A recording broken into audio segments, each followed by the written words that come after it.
Back to panel day. This is how I know I am running behind schedule. All right. So let's get it done. All right. Hopefully you guys having a good day. Sorry, heard a noise. Thought something crazy was happening. All right, cool. So let's get it going. So, well, this is interesting to say the least, family. Talking about Indiana again. Like I said, if anybody feels like I'm picking on Indiana, trust me, I'm not. I don't pick on any state. But so with that being said, this is interesting to say the least, family. So according to an article that I read the other day, Indiana now holds the highest foreclosure rates in America. One filing for every 739 housing units in the first quarter of 2026. Now, nearly twice the national rate, and when it comes to investors, it sounds like sweet music to our ears. And it really does. People might not think it does, but it really does. So, anyways, with that being said, nationwide, 100,727 properties suffered a foreclosure filing in first quarter of 2026, up a concerning 26% year over year.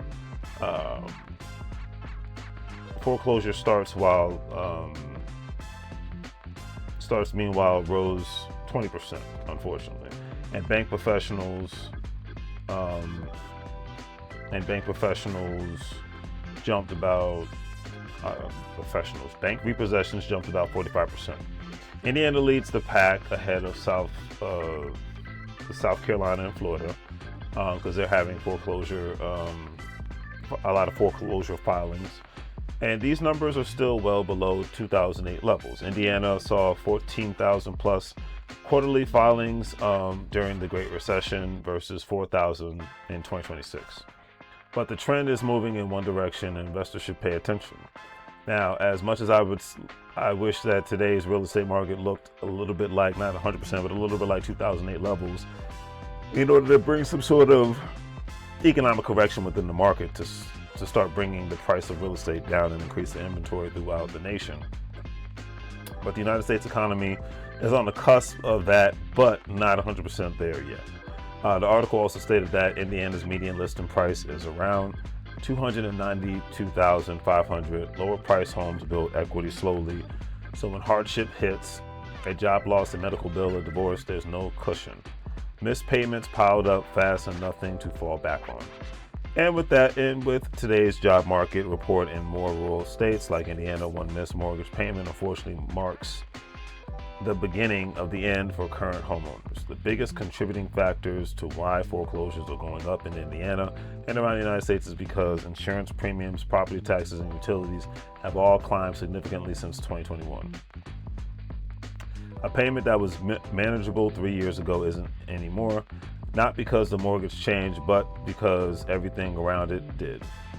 The cities that have the highest foreclosure rates are Indianapolis, ranked number 12 nationally among large metros. The hardest hit Marion County neighborhoods: Crown Hill near Northwest Riverside, Maywood near Southside, and Martindale, Brentwood. Evansville is the second most impacted city in the state of Indiana. And one more thing is to know is that out-of-state investors already own over 20,000 homes, roughly one in four, across Hamilton, Hancock, Hendricks, Johnson, Marion counties. You're not finding an untouched market, you are entering a competitive one. So with that being said, they have the highest foreclosure rates, the state of Indiana, within the United States, but it's still not at the levels of the 2008, 2007 housing crisis. So with that being said, and you do have the article stated, you have a high competitive market because a lot of investors have flooded the state of Indiana. If you remember previously, that's why the state of Indiana has actually been going after a lot, because the state has a lot of foreign investors, so they've gone after foreign investors who have any ties to criminal, national, international criminal and terrorist organizations. So with that being said, is there potential for for investors like myself to buy properties at a better rate? Yes. But is it going to be at the rate of 2008? Absolutely not. And that's just the reality that we live in now, because the world is different compared to what, 2026 is different compared to what the world looked like in 2008. The stock market has not crashed like it has in 2008. It's had its issues, but it's not at that level yet.